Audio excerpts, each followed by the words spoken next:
latest top tips, reviews and advice, please subscribe below. Hello and welcome to Attwoolls Outdoors with me, Mike, telling you a bit of a review video on a brand new tent from Vango. So with me here today, I've got the Vango Avington Flow Air 500.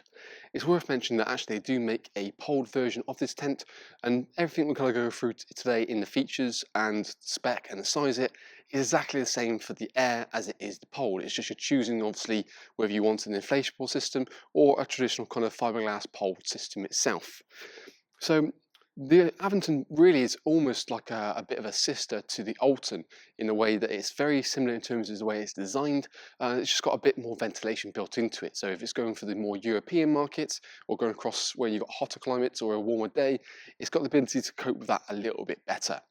It sits in Vango's kind of experience collection, so it's a really nice sort of 68 denier 3000mm high strata head product. So it's sort of a I wouldn't say, it's definitely more of their entry level in terms of what they do in terms of, you know, the range that Vango do, which means it's very price orientated. So it's designed to be very kind of good value for money, but still with key functions and features, and makes it very quick and easy to use, whether it be the poled or even the Air model. We almost have sort of three zones in the tent itself: sleeping, kind of a living, and then this open kind of canopy, which features a fiberglass pole on the Air model. Easy to pitch. You can see from kind of a pitching and packing video that we've done, it's very quick, simple and easy. Peg it down, pump it up for the air, insert the pole at the front. Failing that, same as the Alton, you know, the Alton or the Alton poled, feed it all through nice and easy. And what you find, it tends to be color coordinated with the poled version, so each kind of pole has its own kind of place where it needs to go. So when you get it all out, it's simple to do. On the side here, we've got a really nice big kind of mesh window, which has a zip toggle up curtain to get that sort of privacy when you need to. Low level ventilation point here helps with circulation of air.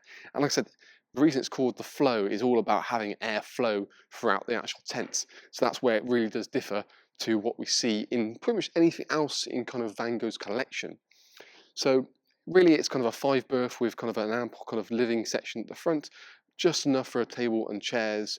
You're probably not going to fit 5 people around it, but for me, I think this really is a great sort of couples tent or for small families, really.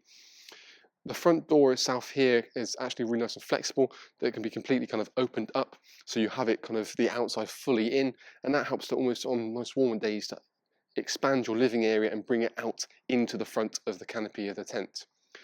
The door panel as well has those curtains that actually physically drop down to give that sort of mesh panel at the front to allow air to again flow into the tent. Apologies for the puns. And then we've got a sort of a lip that drops down, so you have trip-free access into the actual tent itself.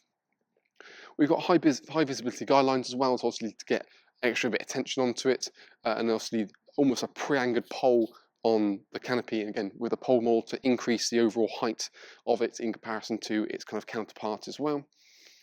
Each beam, like I said, is done individually and simply just kind of inflates as you go. For me, I always start with kind of the middle beam and work our way out as per kind of our pitching video. What we'll do, let's kind of swing the camera around a little bit and kind of look directly down the front of the Avington and kind of get a bit more of a feel for how it's sort of laid out.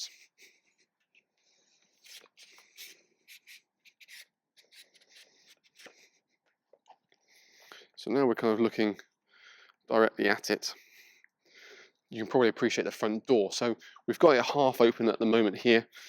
So we've got our entrance sort of in and out, and that works really quite nice and neatly.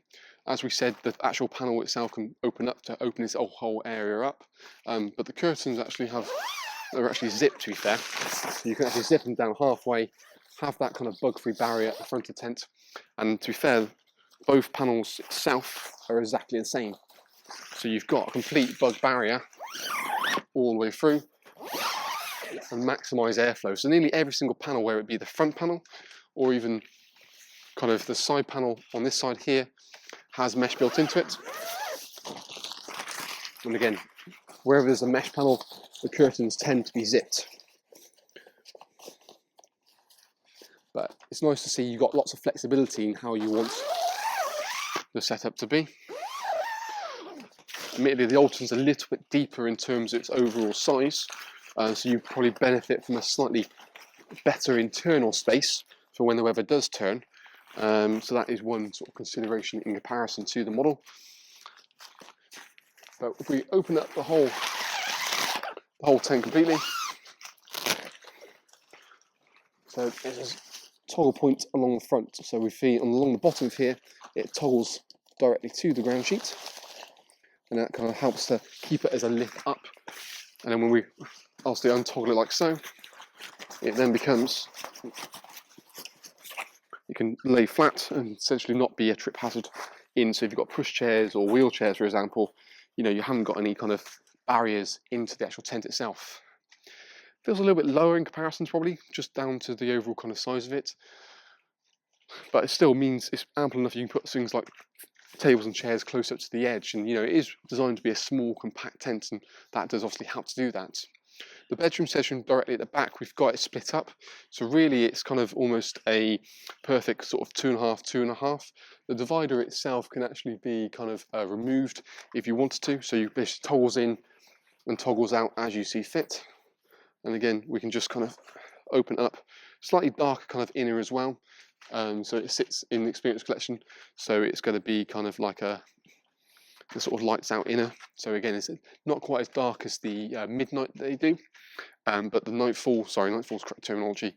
It's a little bit darker, so hopefully means you're not going to wake up with early morning light. So that is definitely a bit of a bonus. The divisional section here you can toggle in, toggle out. So you have it as one big open 5-berth bedroom. So really you can kind of spread yourself out as you see. But if you truly wanted it to be sort of, you know, a 2 and a 2, I think that's really how I see it's going to be. Air beams are really nice and sturdy. You've got about 10 centimeters diameter, and you've got core features like hanging point for a lantern located here as well. And there's also ventilation panel beneath the window, again, like I said, to help increase airflow, and it's on both window panels. From that side, we've got a mesh panel to help the airflow, whereas fair on this one here, it's just a normal PVC. So that way you can have visibility out on a rainy day, without having to worry about the rain coming in. You can either bring it down sort of halfway, of course, fully down to the bottom, and then just roll that curtain, and it toggles up right at the bottom there as well. You've got storage pockets built into the inner bedroom itself, so you have things like keys and phones and that sort of stuff easily in there at the middle of the night. And you've got Vango's TBS system at the front here as well to give a bit more internal bracing if you essentially do need it. So it's designed to sort of, if you have points coming from this point here, it tensions it and creates a triangle formation along the guide points to give it a bit more stability internally.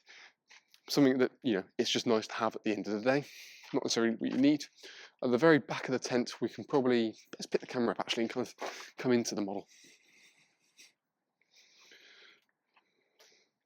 So at the back of the tent, we've got a really nice big vent again to help with that airflow. So you can probably just about see that at the back there. We'll go around the outside in a second, have a look at that. And we've got extra ventilation panels in here just to kind of help with the airflow and reduce condensation down. But we've got sort of 2 compartments with that sort of divider directly down the middle and a hanging point still for kind of a lantern part there as well. Cable entry points are located down the bottom here, so you have your main socket coming into the tent without having to leave the door fully open. But you can see it's a small, compact kind of living area when you've got the door in place, but when you kind of open it up like we have here, it does extend it out to be a bit bigger. And when we come sort of around the side of it, it's almost very similar to a capri, but a bit smaller, obviously, with the kind of the material a little bit different. But you can see it's very, you know, as soon as you get a sort of table and chairs in there, that space can be taken up quite quickly. But the main feature of probably buying this is you're buying it more for the ventilation point of view, the sheer amount of mess. And vent panels not only high above that flap down there, but low down here. And you've got the ability to zip that up. So if you wanted to roll it up completely and have it completely exposed, regardless of what the element, you know, the rain's doing, yeah, you have got that option, which again will work in kind of those more hotter climates, or when you know the weather's going to be a bit nicer. In terms of its pack size, it comes in quite a nice little pack size bag, complete with manual pump for the air version, and also then you've got the poled version as well. But all in all, something a little bit different, which I think is quite nice. Offers a bit more ventilation, and certainly from a price point of view, I think it overall is quite nice. By all means, check out the link below this video will take you through to more information we've got on things like the pack sizes, pack weights, floor dimensions, and from that point of view, you can always compare and contrast it with other models there on the market. Compare it into almost the, like I said, the sister version, which is the Alton Air and the Alton Pold. And certainly from a price point of view, I'd say they're a little bit keener, but you lose the functionality of the additional mesh, whether that's important to you or not. But overall, it's a nice little model, something small, quick and easy, and it's big without being too big, which I think is one thing I do quite like about it. And certainly with the extra ventilation panels on those warmer days, that will make quite a difference, I feel. So that's our little video review on the brand new Vango Avington Flow Air 500, and obviously the Pold 500 version as well.